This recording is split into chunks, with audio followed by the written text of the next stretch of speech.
Hey YouTube, this is Tony, welcome back. I've been asked a few times now to give a demonstration of how I paint with my airbrush.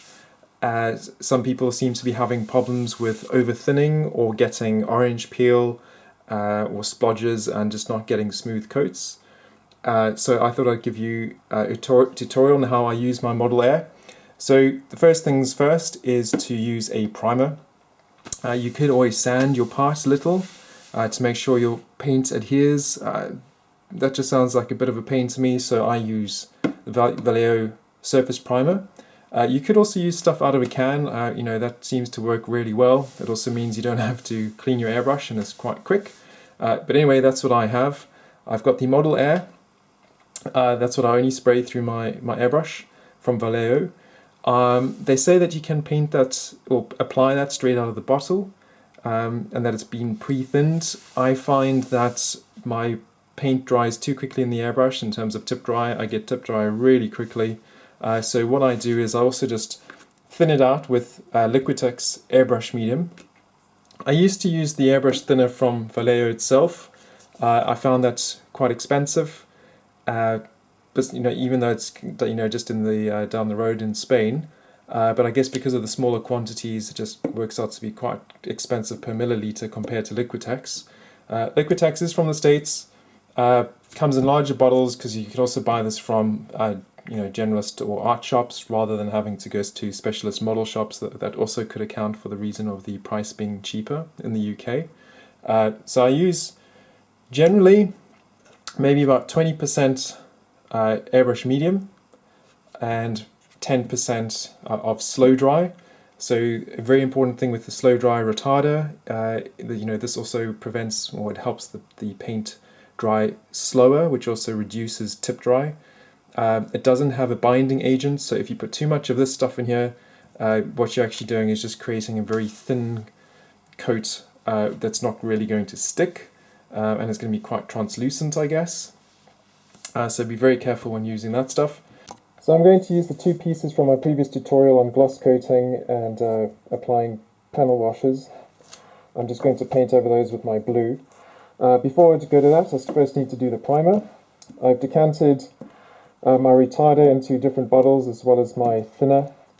This is the Liquitex thinner. So in terms of ratios, I do the same with my base as I do with any of my paints. So I'm just going to do 10 drops, or 1, 2, 10 drops. And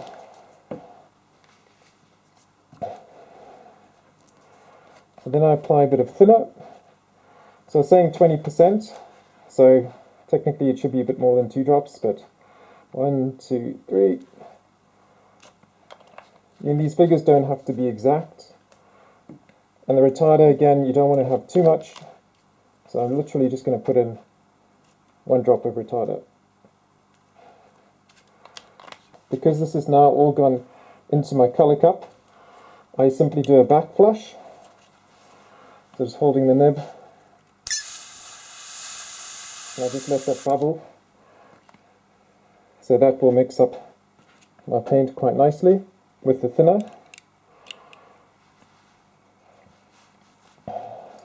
First I check my spray.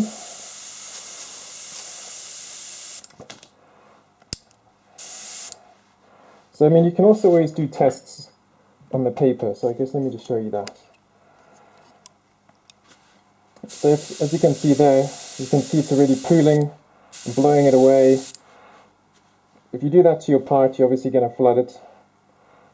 So what we want to do is just go even less. So this is maybe 1/8 of the way back.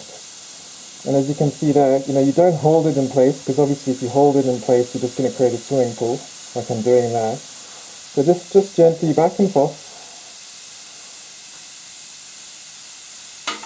And there you go. You can go as fast or slow as you like. But the idea here is that you are going backwards and forwards and never actually allowing it to sit. And that there would be probably enough for a base coat. If you're trying to actually completely cover the part, you will need to do that in a few coats. because what will happen is that, you know, if you just keep going and going, you are eventually just going to create a really thick, tacky coat, and that's not going to look very good, and chances are that will peel straight off.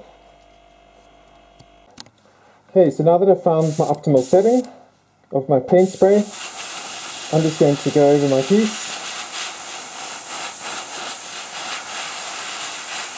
just backwards and forwards.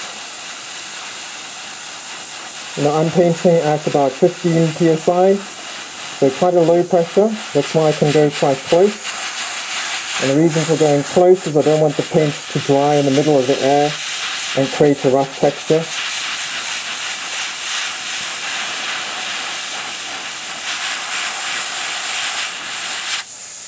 So checking there, I've already got a bit of tip dry. You know, this is quite common with the, well, I find quite common with the primers particularly, because they are quite thick. They do tend to give tip dry, or cause tip dry to happen quite quickly. That's better. So again, getting a somewhat wet look. You know, you spray it on, you can see it's a little bit wet. Just very slightly, because again, you don't want to flood your part. You know, the same when you're doing your acrylic gloss coat. And, you know, so if I compare that to what it was, for me, that's enough of a primer. Now there's another piece here, just to show the color comparison. It doesn't have to be perfectly grey. Just want enough coating on there just so that your first coat of paint adheres to your piece. Okay, I'll do the others off camera, and I'll show you what they look like afterwards. I wanted to show you what happens if you don't move your parts, your airbrush around. So here you can see, well, let me get the airbrush in camera. I'm moving it quite a lot, getting a bit of a wet finish there, which is fine.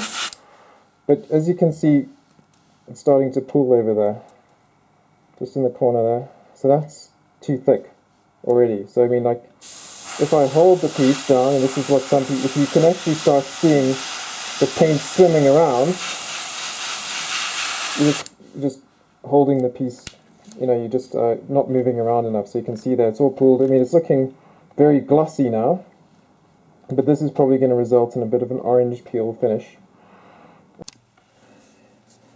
Okay, the pieces have dried now, and I just wanted to show you side by side what they look like. So this is the one on the right here, is where I sprayed it too thick, or quite a thick coat.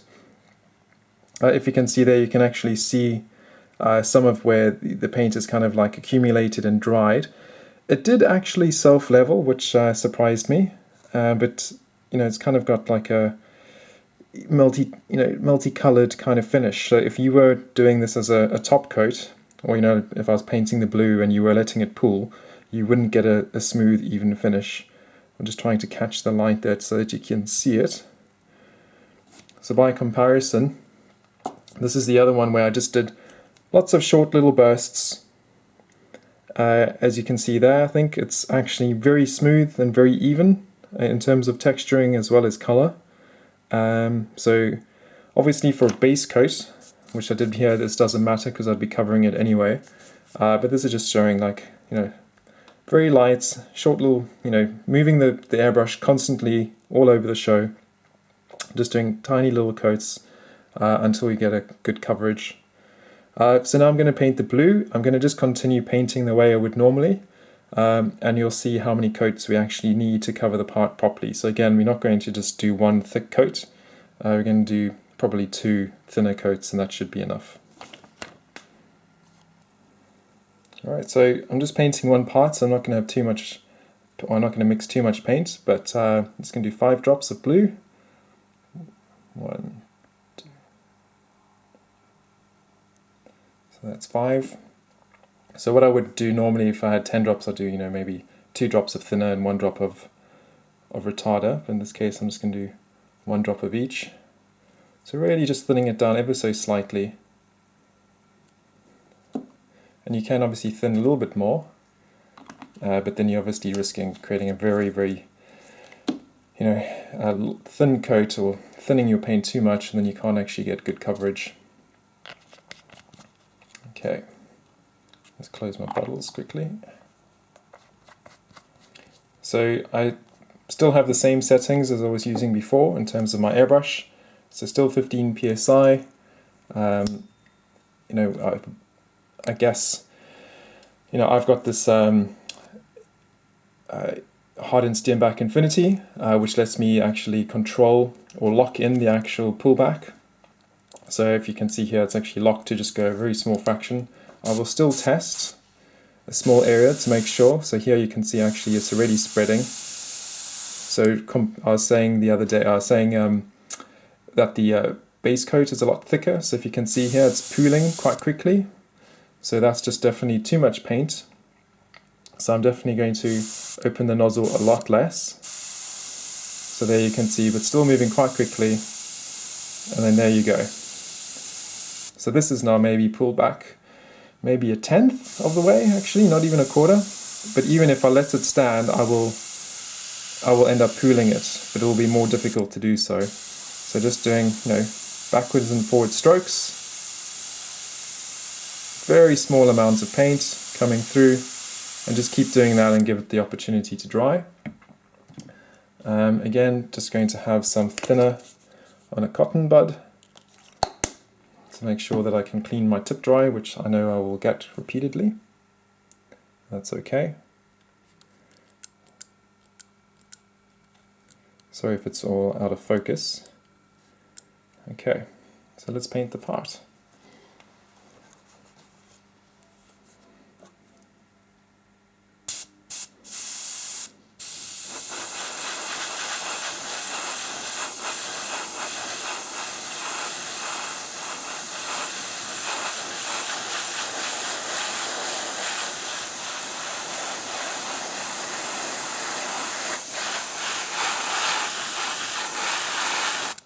So I mean, that would be one coat potentially. That is obviously very light. Let's see if I can zoom in. But there, that's already, you can see the coverage. I would, I'd keep going until I've got a bit more. But it's always up to you. Definitely just, you don't want to do too much. On your first coat, you should still see your base coat. If you can't see your base coat, you've definitely done too much.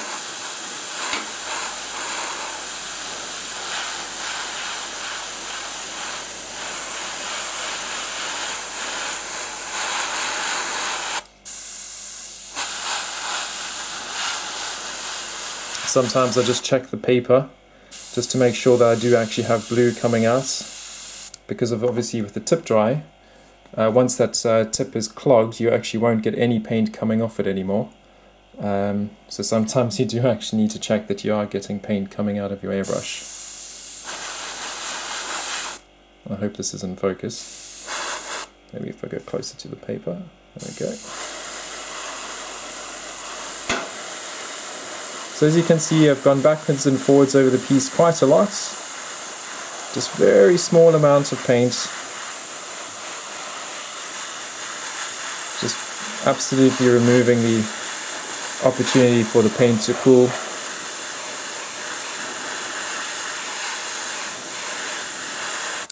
And there you go. So that would be my first coat. I'll let that dry. I mean, look, the coverage isn't perfect. I mean, you'll see in some areas I have got it a little bit more blue than others, so I guess I could come back and touch those up. I've got no paint coming out now, so tip dry. There you can see it coming off. It's very gentle. There we go, paint coming out again.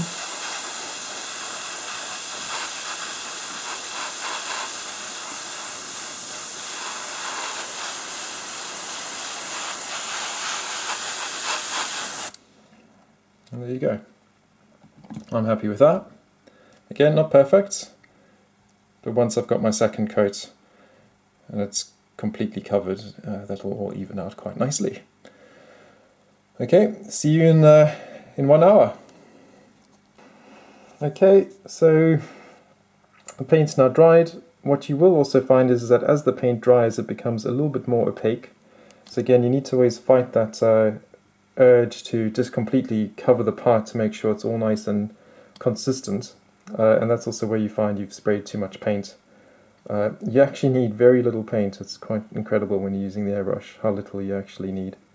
Okay, so I'm going to do the second coat now. Same again. Always testing my spray, that it's not too much. So a very light coat. And there we go again.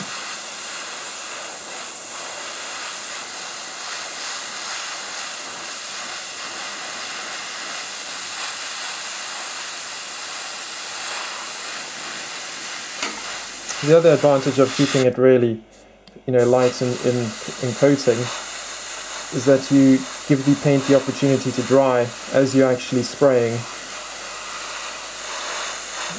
so mitigating the risk of cooling it up.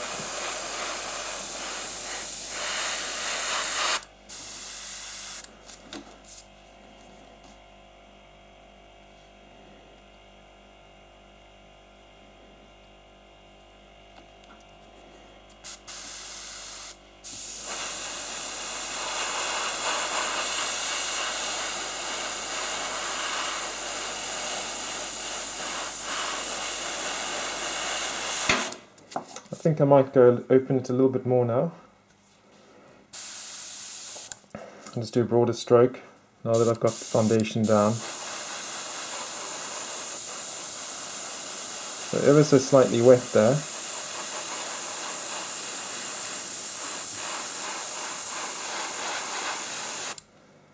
Just giving it an opportunity to rest.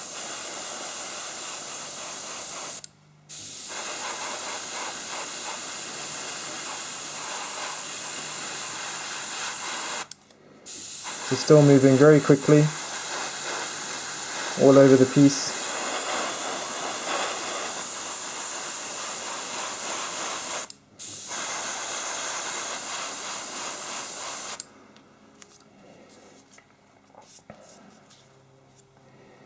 And I think that could probably be it. Just let it stand for a second just to let it dry. This is the advantage also of the acrylics double-edged sword, but that, you can still see a little bit of the grey coming through over there, so I could hit it a bit more there. Not sure if you can see this on the camera, I'm looking through it myself. But as you can see, quite smooth, just by doing that nice light coat. Got a nice texture to it. I can do a little bit more.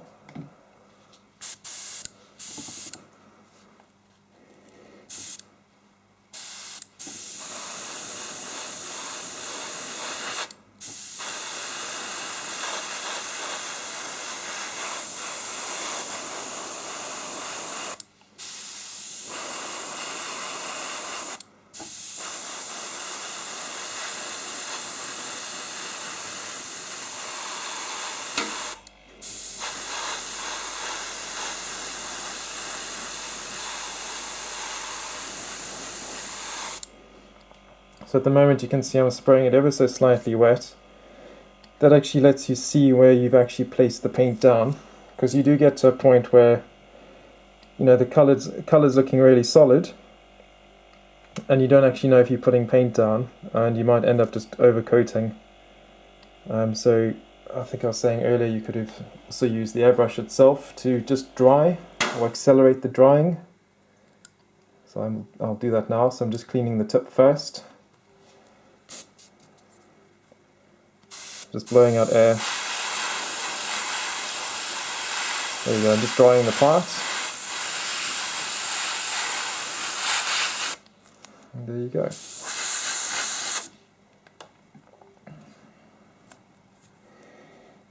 And that's it. So we'll see what this looks like when it's dry. I'll come back in a little while and we can see how that's turned out. Okay, so the part is now dried completely and looking very smooth. Even in those places where it was looking a little bit wet, that dried up quite nicely. So the key here is, do not thin your paints too much, and do not hold your airbrush in one particular place for any long period of time, and just keep that airbrush moving. Don't spray too much paint, and don't be in a hurry and do multiple coats. Okay, so thank you for watching. If you have any questions or if you'd like to see anything in more detail, please let me know. Leave me a message and I will get back to you as soon as I can.